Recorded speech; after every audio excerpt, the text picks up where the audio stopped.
करे न कर सके, शिव करे सो होए। तीन लोक नौ खंड में, शिव से बड़ा न कोई।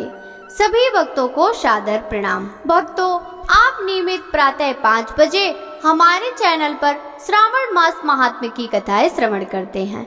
साथ ही प्रातः 5:30 बजे शिव महापुराण की कथाएं भी श्रवण करते हैं। सभी वारों से जुड़ी कथाएं, अन्य देवी देवताओं से जुड़ी कथाएं, तिथि ज्ञान इत्यादि की जानकारी भी आपको हमारे चैनल के द्वारा दी जाती है। यदि अभी तक आपने चैनल को सब्सक्राइब नहीं किया है तो अवश्य ही कर लें। साथ ही बेल आइकन भी प्रेस कर लें, जिससे आने वाले हर नए वीडियो का नोटिफिकेशन आपको तुरंत ही मिल जाए। भक्तों, आपने श्रावण मास महात्म्य के कल के अध्याय में श्रावण मास में किए जाने वाले विभिन्न व्रतानुष्ठान और रविवार व्रत वर्णन में सुकर्मा द्विज की कथा श्रवण की। भक्तों, आज के इस अध्याय में सोमवार व्रत कथन की कथा का रसपान करेंगे।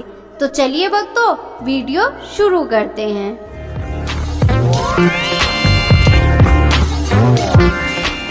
सनत कुमार बोले, हे भगवान, मैंने रविवार का हर्ष कारक महात्म्य सुन लिया। अब आप श्रावण मास में सोमवार का महात्म्य मुझे बताइए। ईश्वर बोले, हे सनत कुमार, सूर्य मेरा नेत्र है, उसका महात्म्य इतना श्रेष्ठ है तो फिर उमा सहित मेरे नाम वाले उस सोमवार का कहना ही क्या। उसका जो महात्म्य मेरे लिए वर्णन के योग्य है उसे मैं आपसे कहता हूँ। सोम चंद्रमा का नाम है और यह ब्राह्मणों का राजा है। यज्ञों का साधन भी सोम है। उस सोम के नाम के कारणों को आप सावधान होकर मुझसे सुनिए, क्योंकि यह वार मेरा ही स्वरूप है, अतः इसे सोम कहा गया है। इसलिए यह समस्त राज्य का प्रदाता तथा श्रेष्ठ है। व्रत करने वालों को यह संपूर्ण राज्य का फल देने वाला है। हे विप्र, उसकी विधि सुनिए, मैं आपको विस्तार पूर्वक बता रहा हूँ। 12 महीनों में सोमवार अत्यंत श्रेष्ठ है। उन मासों में यदि सोमवार व्रत करने में असमर्थ हो तो श्रावण मास में इसे अवश्य करना चाहिए। इस मास में इस व्रत को करके मनुष्य वर्ष भर के लिए व्रत का फल प्राप्त कर लेता है। श्रावण मास में शुक्ल पक्ष के प्रथम सोमवार को यह संकल्प करें कि मैं विधिवत इस व्रत को करूंगा, शिव जी मुझ पर प्रसन्न हो।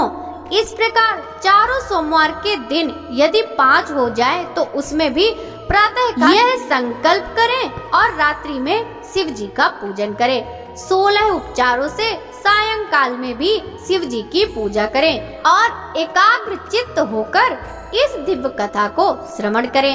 हे सनत कुमार, इस सोमवार की कही जाने वाली विधि को आप मुझसे सुनिए। श्रावण मास के प्रथम सोमवार को इस श्रेष्ठ व्रत को आरंभ करें। मनुष्य को चाहिए कि अच्छी तरह स्नान करके पवित्र होकर श्वेत वस्त्र धारण कर लें और काम, क्रोध, अहंकार, द्वेष, निंदा आदि का त्याग करके मालती, मल्लिका आदि श्वेत पुष्पों को लाएं।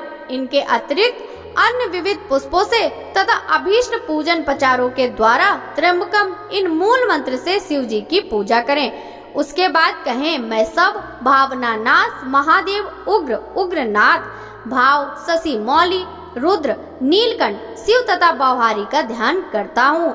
इस प्रकार अपने विभव के अनुसार मनोहर उपचारों से देवे शिव का विधिवत पूजन करें। जो इस व्रत को करता है उसके पुण्य फल को सुनिए।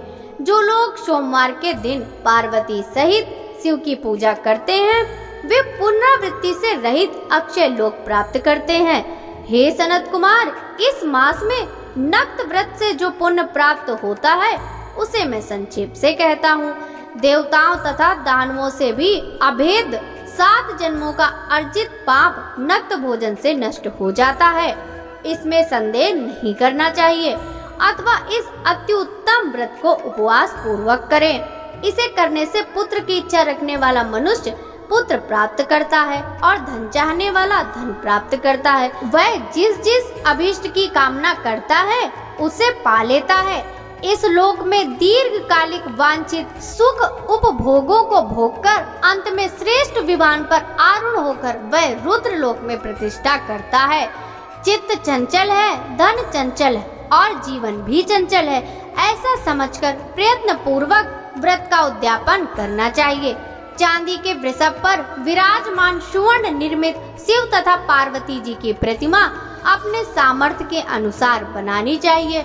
इसमें धन की कृपणता नहीं करनी चाहिए। उसके बाद एक दिव्य तथा शुभ लिंगोत्भद्र मंडल बनाएं तथा उसमें 2 श्वेत वस्त्रों से युक्त एक घट स्थापित करें। घट के ऊपर तांबे अथवा बांस का बना हुआ पात्र रखें और उसके ऊपर उमा सहित शिव को स्थापित करें।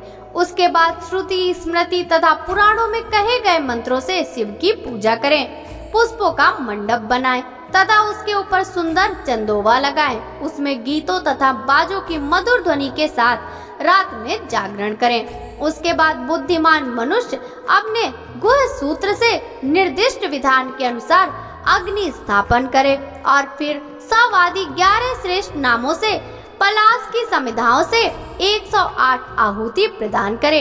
यह व्रीहि, तिल आदि की आहुति आप्यायस्व इस मंत्र से दे और बिल्व पत्रों की आहुति त्र्यंबकम अथवा षडाक्षर मंत्र ओम नमः शिवाय से प्रदान करें। उसके बाद सुविष्ट कृत होम करके पूर्णाहुति देकर आचार्य का पूजन करें और बाद में उन्हें गौ प्रदान करें। उसके बाद 11 श्रेष्ठ ब्राह्मणों को भोजन कराएं तथा उसमें वंश पात्र सहित 11 घाट प्रदान करें। इसके बाद पूजित देवता को तथा देवता को अर्पित सभी सामग्री आचार्य को दें और तत्पश्चात प्रार्थना करें, मेरा व्रत परिपूर्ण हो और शिव जी मुझ पर प्रसन्न हो। उसके बाद बंधुओं के साथ हर्ष पूर्वक भोजन करें। इसी विधान से जो मनुष्य इस व्रत को करता है वह जिस जिस अभिलषित वस्तु की कामना करता है उसे प्राप्त कर लेता है और अंत में शिवलोक को प्राप्त होकर उस लोक में पूजित होता है। हे सनत कुमार, सर्वप्रथम श्री कृष्ण ने इस मंगलकारी सोमवार व्रत को किया था। श्रेष्ठ आस्तिक तथा धर्मपरायण राजाओं ने भी इस व्रत को किया था। जो इस व्रत का नित्य श्रवण करता है वह भी उस व्रत के करने का फल प्राप्त करता है। इस प्रकार श्री स्कंद पुराण के अंतर्गत ईश्वर सनत कुमार संवाद में श्रावण मास महात्म्य में सोमवार व्रत कथन नामक 6ठा अध्याय पूर्ण हुआ। भक्तों, आगे की कथा का श्रवण हम कल के अध्याय में करेंगे। यदि आपको श्रावण मास महात्म्य की यह कथा अच्छी लगी हो तो इस वीडियो को लाइक कर ज्यादा से ज्यादा भक्तों के साथ शेयर कीजिएगा। साथ ही कमेंट बॉक्स में हर हर महादेव जरूर लिखिएगा। इस समय हमारे चैनल पर प्रातः 5:30 बजे शिव महापुराण की कथाएं भी सुनाई जा रही हैं, तो आप सभी भक्त उन कथाओं को अवश्य ही श्रवण करें। आपसे मिलते हैं श्रावण मास महात्म्य के अगले अध्याय के साथ। तब तक सभी भक्तों को हरे कृष्णा, राधे राधे, हर हर महादेव।